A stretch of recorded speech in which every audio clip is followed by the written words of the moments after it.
Welcome back in. Fitz the Bill rolling right along on this Monday morning. I'm Jack Fitzpatrick. Alan alongside. Intern Marcus pushing the buttons as well. And he's so far 9 of 10. Fantastic stuff. It's been fantastic. Thank you for clocking in, getting your day going with us, getting your week going with us right here on Fitz the Bill on 106.1 ESPN Richmond. Before we dive into something that I really got to get off my chest that really bothers me when it comes to the New York Yankees, I want to let you guys know about our friends over at Southern Revere Farm Brewery and Winery. Visit them out in Louisa. You can check out all of their upcoming events. They always have some fantastic events every weekend. I believe Fridays at around 6, they've got some great trivia going on. You can also check them out on social media at Southern Revere on Instagram, Twitter, Facebook, and southernrevere.com to get their full list. Even I went out there on Friday. We got their new Salty Beach, one of their margarita sours, which is really delicious. They've got craft beer made on site, local Virginia wine as well, awesome views, dog friendly, which is super important for old Frank the Beagle. Check them out, let them know Fitz the Bill sent you, and remember, Virginia is for lovers. Alan, something that bothers me is whenever a New York Yankee hits a home run in a big moment and Twitter goes, "You'll never guess how many stadiums this is a home run in," because of the dimensions of Yankee Stadium, making it where it's a very hitters-friendly park, and fans like to always point to that and say that if the Yankees played in a normal stadium, that they wouldn't hit as many home runs, and that, like the Cody Bellinger Grand Slam, fans are jumping on it saying, this is only a home run in Yankee Stadium, it shouldn't count, why are we hyping this up? That bothers me so much, man. That's the beauty of baseball. It's weird stadiums, each one's different. Yankee Stadium happens to favor batters that hit it into right field because there's that jet stream, short porch, all of that. And so you know what the Yankees do? They build a roster that likes to hit it to right field, and so they get more home runs when they're at home. That's the point of baseball. That's the point of roster building. Why do we get mad at that? It just really bothers me. Because the Yankees do it. That's why. It bothers me so much. It got me worked up. I'm getting all hot. I support the tweet. Endorse it. No, no. Hate the short porch in right field. You know who has just as much of an opportunity to hit that short porch in right field? Yeah, I hear that. The other team. I hear that often. And you know what the other team doesn't do? Hit the short porch because they're not built like the Yankees. Yeah. So why am I the one defending New York sports? I don't know. It's a terrible place to be, though. I'm defending the New York Knickerbockers and now the New York Yankees. I know. See, that realization that you're on the wrong side? Yeah, this hits hard. You're like, oh, man, I'm on the wrong side of history over here. I'm on the side of the villains. I've been trying to tell you. The evil empire. Man, probably from when I lived in the 6th borough, Hoboken, New Jersey. They're not the evil empire anymore. They don't have nearly as fierce of a bite as they used to have when I was growing up, but still love to hate them. I mean, hating the Yankees in baseball is like an East Coast privilege. It's what we do. It's a rite of passage. Yeah. They may become the evil empire again, though, if they trade for Paul Skeens, like Jeff Passan is floating. Yeah, I hear that, but I still ain't buying it, man. They haven't had any luck with any pitchers for real. They've been struggling since, Clemens and them? Probably. It's been a while since they had a bona fide, ace. Garrett Cole, but he's been struggling with injuries a little bit. Been banged up. I mean, and I don't think the Pirates are ever going to trade him. Oh, I wouldn't put it past them. They probably are going to – they'll wait until he has one last year on his contract, and then they'll trade him for less than they – because if you traded Paul Skeens now, you could get a king's ransom back for Paul Skeens. You would get arguably the greatest starting pitcher in the game right here, right now. And the Pittsburgh Pirates are doing nothing to help him. Another game, another instance where this guy goes out and he has a fantastic performance, throwing 8 innings, allowing just 3 hits, striking out 9 Phillies, 1 earned run, and he ends up getting hit with the loss to move to 3-5 on the season. Here's a stat from Donnie Chedrick. He tweeted this yesterday after the loss for Paul Skeens. Paul Skeens has allowed 7 earned runs in 4 May starts. Over 25 innings of work. He has a 2.52 ERA in those 4 May starts, allowing just 7 earned runs. The Pirates are 0-4 in those games. Sounds like he belongs in Atlanta. Do you have the necessary capital to go and get him? No, I'm just saying, if you pitch well and you can't get run support, that is a staple of being a Braves ace. That's a good point. But, yeah, look, I hate to say it, it does make sense for the Pirates. It makes too much sense for the Pirates to trade him. And I'm only saying that because if he stays healthy over this next couple years, you ain't going to be able to afford him anyway, right? No. And you kind of went through this situation with Garrett Cole, where you probably should have traded him a year earlier, but you didn't. And I feel like he hit free agency, if I recall, and he went to the Astros. You had Tyler Glasnow. I think you did trade him for Chris Archer and some other folks to the Rays. That made sense, but I wouldn't let a pitcher like this just walk away, because you can't outbid if you're looking at the same graphic I saw, it's like the Red Sox, the Dodgers, the Yankees, the Mets, all these teams that you absolutely have zero chance outbidding. You're not outbidding him. Yeah, and he probably won't want to stay there anymore because he's just getting zero help around him. Like in his 10 starts this season, he's 3-5. He's thrown one complete game, 62 and 2/3 innings of work. He's allowed just 17 earned runs. I feel like you could sell him on the idea that, hey, you could be the guy that changes all that. Look, he's trying. Because when you're young, last year there was hope that he was changing all of it, because he was 11-3 in his 23 starts with a 1.96 ERA, and looked like his team was kind of getting some things around him and putting some things together. But then this year they've just fallen right on their face. I would look to see, of the selections, who has the best farm system. And I would take their entire farm system and give them Paul Skeens. Yes. And some first-round draft picks and some cash considerations. Stay off of Twitter. Stay off of any sports-related journalism stuff, because you're going to get bashed. Yeah. But well, look at the Nationals and Juan Soto. Yeah. They got a lot of young guys back, and they were getting bashed at the time. Why didn't you just sign them? There's no hope for the future of the Nationals. And it's been a rebuild, but I mean, you got James Wood, you got C.J. Abrams, you got Mackenzie Gore. We're still waiting to see if Dylan Cruz is going to be anything, but I believe you got that draft pick in that trade. You got a lot of pieces to build the future on, and that's what you would get if you traded Paul Skeens. And you got a ring out of him, too. And you got a ring out of him, which couldn't say that about Bryce Harper. Yeah, I mean, it's a winning move for the Nationals. I mean, the Pirates, I hate to say it, man, they're just, I think for them too, you got to think they don't want to trade away their best player, because what does that say about your franchise? He's in his second year, and you're already admitting defeat. Like, well, we can't build a winner around him or give him support, so we might as well just get rid of him. Like, what was the point of the draft pick then if you're only going to get 2-3 years out of him? So. Yeah. And we've already made the joke about them being a farm system for the Yankees and everybody else's big market anyway. It would be a bad look, but unfortunately it's necessary, I think, at some point. You have to. The Pirates don't spend money, and it would just ruin the Pirates fandom. They don't spend money. They don't honor their legends. I could say the Pirates are in my doghouse. They could be in Frank's doghouse. You know who else is in my doghouse after what I saw yesterday, after what you sent me? Who? Tim Kurkjian is in Frank's doghouse. Come on, man. Tim Kurkjian is in Frank's doghouse because I teed this up because I wonder if Tim Kurkjian will ever give Paul Skeens the respect and put him on the list of good starting pitchers, because he's not putting anyone else from the modern era on the list of good starting pitchers. He doesn't put anybody from the modern era on any list. He grinded my gears, and this is an issue that I also kind of have with NBA coverage, and it made me think yesterday when I saw this from Kurkjian, is MLB coverage and MLB media worse than the NBA? The NBA loves bringing down its stars. The MLB doesn't even like covering its stars. The MLB turns a blind eye to some of their best players in the game today. It feels as if the MLB media is living in a dusty museum of nostalgia that doesn't let them see outside the windows to see what's happening here in 2025 and what's happening in our game. Kurkjian is a Hall of Fame baseball writer. I respect him. He is fantastic at what he does. He's a great baseball historian. He dropped the list yesterday. Was it yesterday? Of the greatest right-handed hitters of all time. You know who was on that list?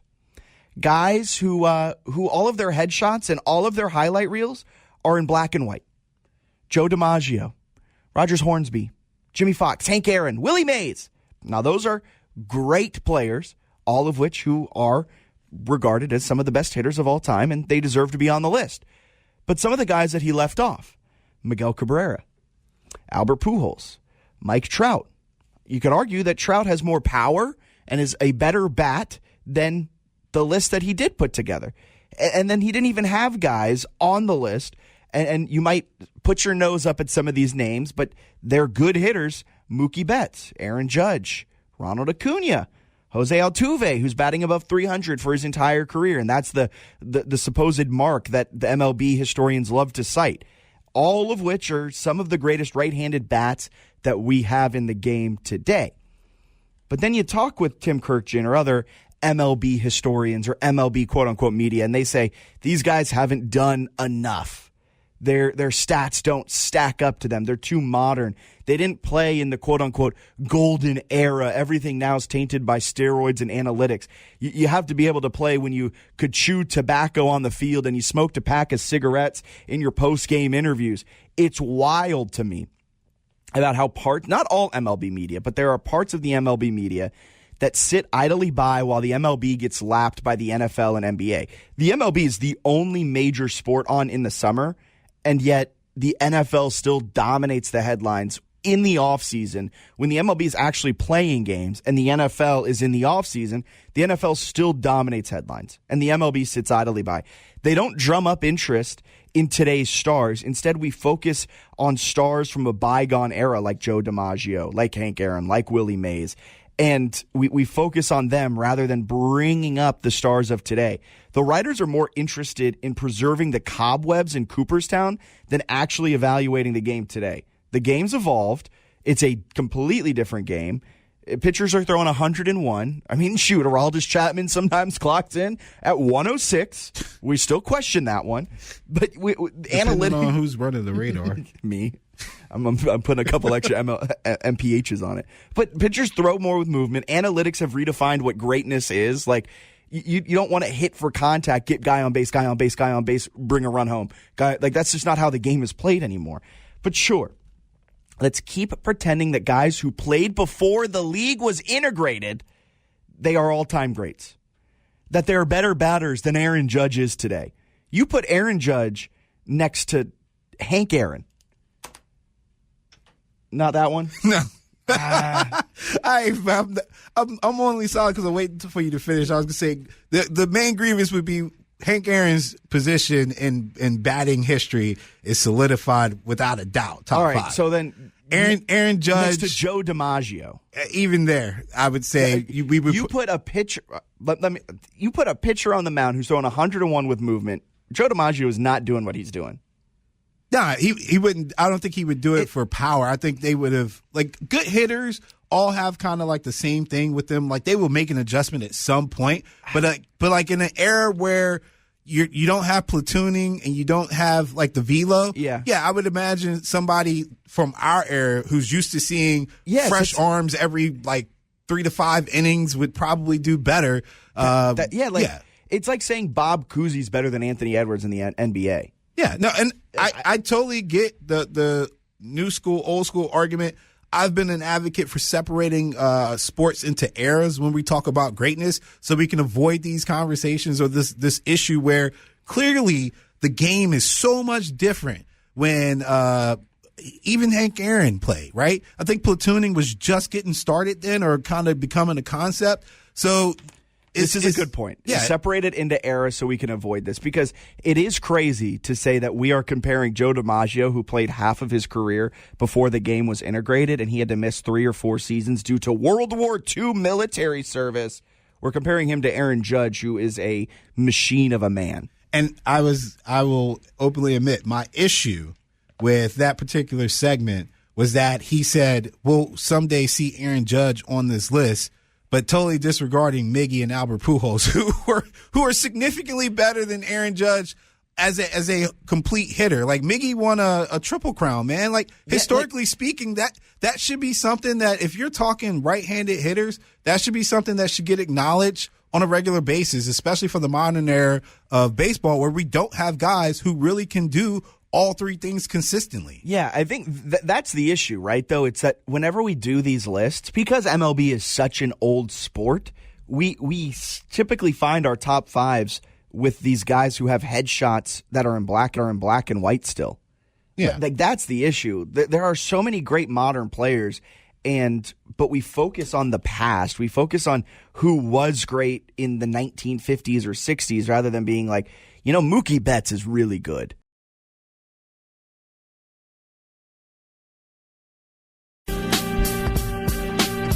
Welcome back in. Fitz the Bill rolling right along in hour number 2 in this midweek edition. I'm Jack Fitzpatrick, Alan on the other side of the glass, and we're joined now by Ronnie Thomas, the new head coach of Longwood. Was named the head coach about a week or so ago, it feels like. Been kind of a whirlwind these last couple of days, I imagine, for you, Coach. How are you doing on this Wednesday morning? Good morning, Jack. First off, I appreciate you having me, and without a doubt, it has been a whirlwind, but I got a lot of great support around me, and it's been a great transition as we try to get everything done. Coach, I've got to ask maybe the best question, the easiest question, I'd say that much, right off the top. You're always sporting a bow tie. 1, are you wearing one right now? And 2, how did you decide to be sporting a bow tie at all times when you're on the sideline?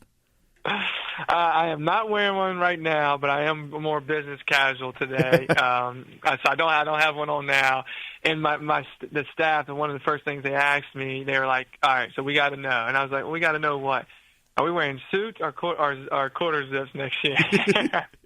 And I told them we're definitely wearing suits at home. So the bow tie will still definitely be on in JPB. Next year for sure. And I honestly just came about, in my undergrad, I did, student teaching, and everyone has on ties and things. And I was like, I just want to be a little different. And I wore a bow tie, and I like to move. I like to get around. I like to, jump, and it's a little more aerodynamic for me, and it doesn't get in my way. So. That makes sense. I too was a bow tie guy when I would wear ties because they were a little different and they were always fun. It was always a conversation starter when you wore a bow tie.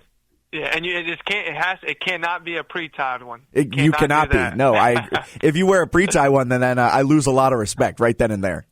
Oh man, they should probably take the job away from me if I did that. Well, keeping the job because you do tie your bow ties. I do want to touch on this. I heard that you recently had a daughter. I think you said in the last 10 months or something like that. Is your head spinning? Well, first off, congrats on the daughter, but is your head spinning a little bit with this promotion and a new kid all happening within 365 days? Yeah, I mean, it's been amazing. If you go back a year, if you go back into 365, we won the Big South. So we won the Big South to start this whole crazy year, and then obviously, my daughter was born in June, and then we go through the year, and now I'm the head coach of Longwood University. It is spinning, but I think I'm the head coach of Longwood, but my wife Brittany, she's the head coach of the Thomas household, and so I think she's going to be amazing, in this transition, and to know that she's going to keep me in order and say, hey, you got to do this here and do that, and but family's really important, and I think amazing. The best part is going to be able to have them around. They were around with Coach Griff. They would come watch practice and things of that nature. So that's going to continue, and I want to make them a part of this because this is not just a job. This is our lives. So we're joined now by the new head coach of Longwood men's basketball, Ronnie Thomas. And Coach, what were, or I guess currently are, your emotions as you begin to take over the program, replacing Griff Aldrich, who made Longwood a top team, a perennial contender in the Big South over his career in Farmville? Yeah, truthfully, emotions for right now. I don't even have time to figure out what my emotions are. If I'm being honest, it's really just there's so many things that we need to tackle because my first day on the job was also the first day of the portal, and as we know in this world, that can be crazy. With over 1,000 kids that have gone in the first 2 days. So we're just trying to, hit the ground running there. Our staff, we got a great, continuity within our staff, because obviously it's a little different with Coach Aldrich, taking an associate head coach rather than if he was just moving on and taking over another program. So we got a great setup and an amazing staff. And, I think, what's been done here, Coach did an amazing job, and I'm forever indebted to him. But why I feel prepared and ready to tackle this task is he was so great in giving me just responsibility after responsibility throughout the years and gave me more and more and included me in a lot of decisions and a lot of things that were going on within the program. And honestly, it had nothing to do with basketball. And so he has really helped me equip he's equipped me to lead this program and the vision that he had that thinks about the community, that has a broader project of what Longwood basketball means to the university, to the community, and what it can do in the Big South. That's awesome. And you mentioned the portal opening when you took the job, your background, director of recruiting when you first got to Farmville. What is your approach to this time of just full-on recruiting, whether it's transfers, whether it's high schoolers? What's your approach since the second you started you've been having to deal with recruiting? Yeah, I think the great thing is we know how we want to play and we know what we want to do, and so that's not changing. We know the process of how we want to go about it. And so the most important thing is just, we want to find the right guys that align with their values, and then we want to find the right guys who, have a level of toughness and competitiveness when it comes to on the court. And so we're really just, we're hitting it hard, and we want to get the right guys in the boat that want to come in, that they're all about winning, but they're also about, they want to grow and they want to develop. And, if we get guys in there like that, they're going to be eager to tackle tasks that we're asking them. They're going to want to come in every day and grow and learn and get better. And so I think as we talk about this, there's so many talented individuals out there. That's not going to be the issue. The thing that we really got to make sure we're figuring out throughout our process is, are these guys, do they guys want to grow? Do they want to develop? Because then that's going to allow us to help them transform on the basketball court, but also transform as young men. Head coach of Longwood men's basketball, Ronnie Thomas, joining us now. And, Coach, you mentioned you have the identity you guys already want to play. Can you kind of tell us what that is and if there will be any changes to that identity you want the Lancers to have as you're the head coach? Yeah. I think when people think about Longwood basketball, they think, man, that's a tough team. They defend, they rebound, and they're very disciplined. And I think what you're going to see and understand, our system was never broken. We've averaged 21 wins over the past 4 years. We've won 2 Big South championships. And so for us, it's going to be to continue that trend, to find guys who will impose their will, who will be tough, who will defend, who will rebound. And then offensively, we're going to coach them up, and we're going to be very disciplined. We're going to be a team that does not beat itself. Want to value the basketball. We're going to hunt paint touches and advantages on the offensive end and just be very disciplined. And so I think the brand of Longwood basketball, that's the beautiful thing about, what Coach Aldridge has done here and what he's put in place is that we have a system that that can continue because of I've been with him for 5 years. We know what it's about. We know what we want to do. And I think what probably changes mostly is just who's leading it. Our staff is going to be almost close to the same. We'll have 1 or 2 additions. And but we were a little bit yin and yang, and I was able to I was being Coach Aldridge's ear, and vice versa. And so I think maybe that changes. But outside of that, what people see Longwood basketball what people have seen about Longwood basketball over the past 7 years of Coach Aldridge, they're going to see very similar piece of that. Coach Thomas, I do have to ask. I'm a JMU alum, so Michael Christmas was a guy I watched a lot when I was in school, when I graduated. He went to you guys, awesome. Felt like he was there for 15 years. I think he's finally ran out of eligibility, but he was a star player for you guys, was a big-time contributor. Losing him and kind of the other guys graduating and things of that sort, how do you plan on replacing them? Yeah, I think first, Michael Christmas is amazing. He has an amazing family, has an amazing attitude. He's everything that we want, in our student athletes. And so, but the thing that makes Michael Christmas great when you ask about replacing him is, I'm telling you, the talent we can get there, we can get that. But the person that Michael Christmas is what made him so special for our program. And so I think that's the biggest thing that we got to do to replace those guys, because we got some amazing individuals that are leaving as people. But I think when you go about replacing them, there's a lot of guys that we've developed relationships with over the year that will be in this portal, and even Michael. Like when Michael came to us from JMU, we had recruited him. Coach Aldridge and the staff, and assistant at that time Brian Grace, they recruited him as an 11th and 12th grader here to Longwood. So even when he decided to come here after his sophomore year at JMU, he had already known Longwood. And there's going to be a lot of guys like that are in the portal that we already have, deep, rooted relationships with, that are going to allow us to hit the ground running a little faster. So how much does that play into it at your level, going into the transfer portal and looking at guys that you may have recruited and tried to get out of high school? How much does that play into it? I think it plays a big part. I think that's really one of the great positives of continue to recruit high schoolers as, just like you would have recruited, 10 years ago, because at some point, all these guys at some point are going to be looking potentially to transfer. And so if you can have established relationships with parents and players already, it's not about jumping the gun on because you know them, but it's more about you feel comfortable of who they are as a person, who they are as people. And now it's just about, do you fit the need for us on the basketball court? Because if you have a prior relationship, you know what they stand for, you know their character, you know their values, their morals. And so now you can just figure out, okay, are they good enough for you in the positions that you need, at that time for the team? That makes a ton of sense. Head coach Ronnie Thomas, new head coach of Longwood men's basketball, joining us now. And Coach, you played at Bridgewater in the ODAC. You got your coaching career started in the ODAC. You ran the ODAC gauntlet there through that entire conference. How did the ODAC and Division III experience prepare you for D1 in the Big South now as a head coach and also as an assistant? Yeah. I think the ODAC, without a doubt, is the premier, Division III basketball conference with the UAA and the NESCAC, if people are familiar with D3. And so I want to make sure I include all three.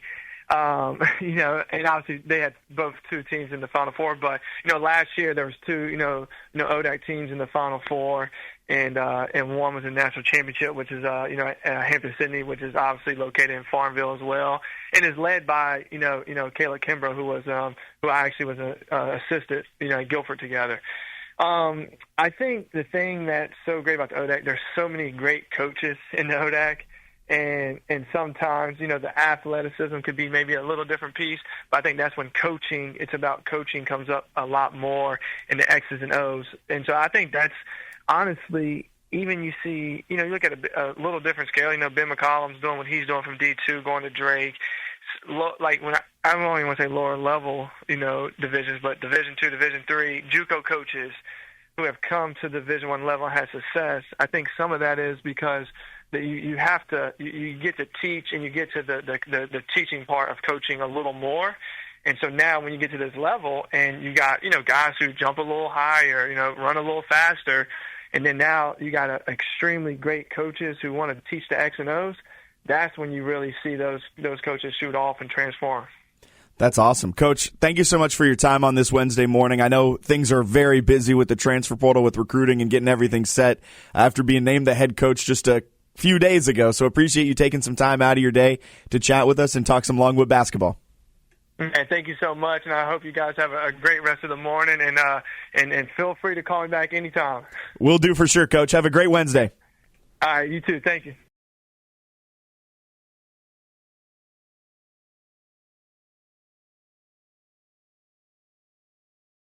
To go to the association where the Philadelphia 76ers got the number 3 pick in the NBA draft lottery. A lot of hubbub around where the Washington Wizards are selecting, where the Utah Jazz and the Charlotte Hornets are selecting the 3 teams with the best odds to win the draft lottery. None of them did, but kind of a story that went under the radar is the Philadelphia 76ers, who, by the way, tanked at the end of their season to help them make sure that they got a top 6 pick. Because if they didn't get a top 6 pick, well, folks, that pick was going to OKC. But you're right. The NBA draft lottery does a great job at preventing tanking.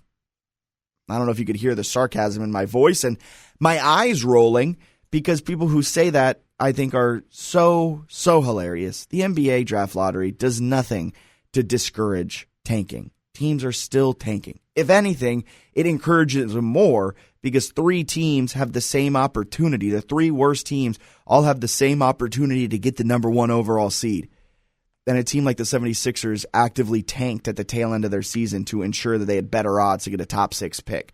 And you know what? It worked out for them. The Philadelphia 76ers, they won the number 3 overall pick, and there are a ton of options for Philly with that 3rd overall pick. Just to kind of update you to how we got to this point, we brought up the tanking. They then post-draft lottery, Daryl Morey, he's saying, he's going on record that they have zero interest. The Philadelphia 76ers have no interest in trading the pick. They are going to stay pat, and they are going to pick at the 3rd spot, which I think is the move, which I think is the right idea, right? Because, I mean, come on. You have a out here. It is a beautiful out. You got the exit ramp that you so desperately needed from this whole process. But now, Jonathan Givony of ESPN Draft Express, a very good NBA draft writer, a very good, he has a ton of sources around the league, especially when it comes to draft time. He's reporting that some teams are now expecting Philly to be very active in trade conversations, potentially moving that number 3 overall pick, maybe packaging it with Paul George to get his contract off the books after they signed him less than 365 days ago to a max salary to a free agent that they possibly could have. Daryl Morey swing and a miss on that one. A very bad season for Paul George. That was injury after injury, bad play after bad play, and all of that. Now Philly's just looking to get off of him.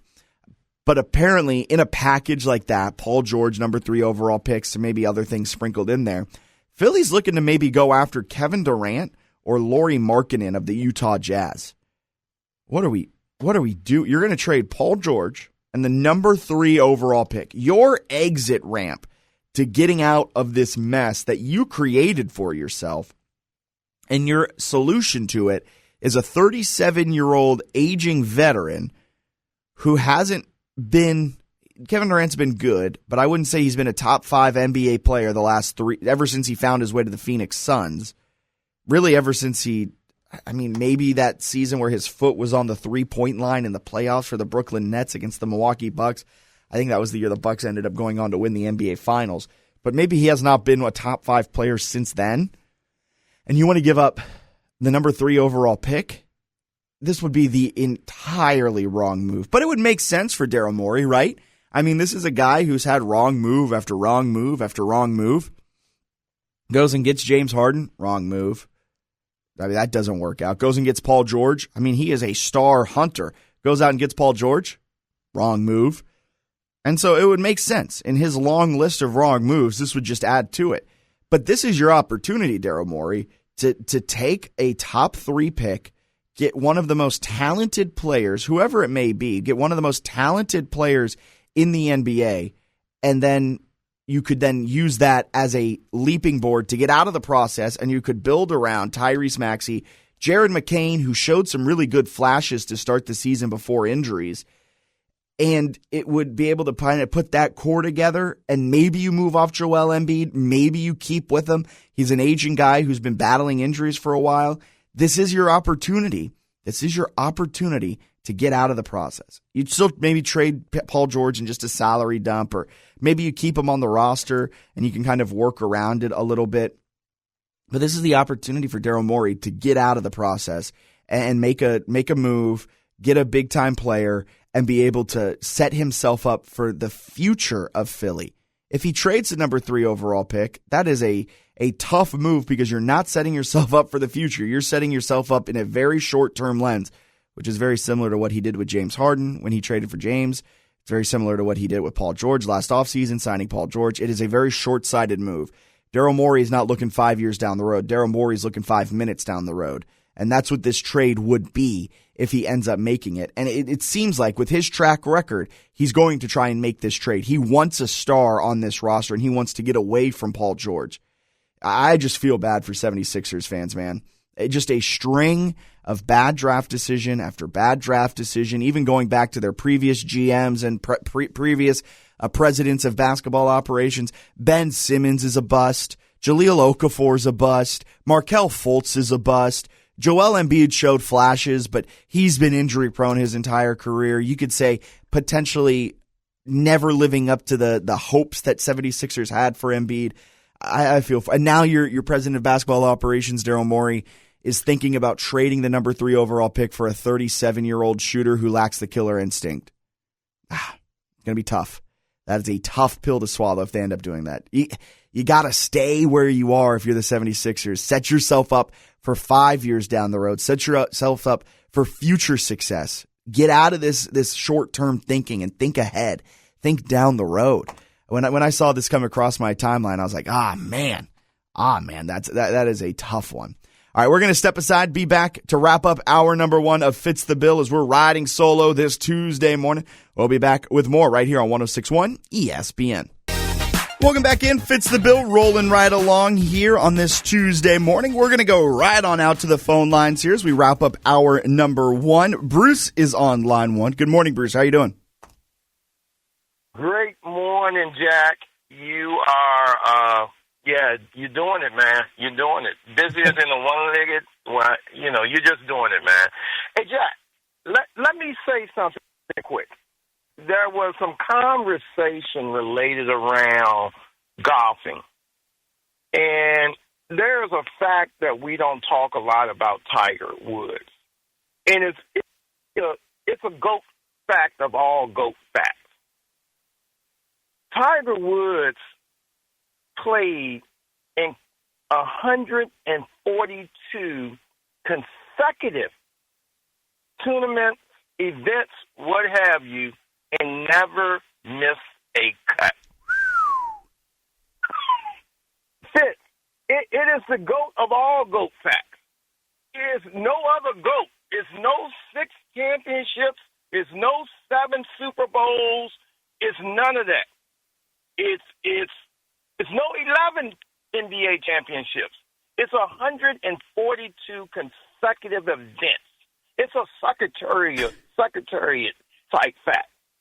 That's that type of sports. That's an insane fact. I didn't realize it was that long, and that made me think, Bruce. A fun off-season, like an off-season summertime segment would be saying crazy Tiger stats and seeing if they're real or fake. And I imagine a lot of them would sound very fake, but they're all very real. Like what he was able to do at his peak was insane. And I am very glad that I was around watching enough golf to see some of that peak. Yeah, man. Yeah. What Tiger Woods did, guys, is just unbelievable. You got guys who can't go 10 tournaments and not miss a cut. This guy went 14 times that.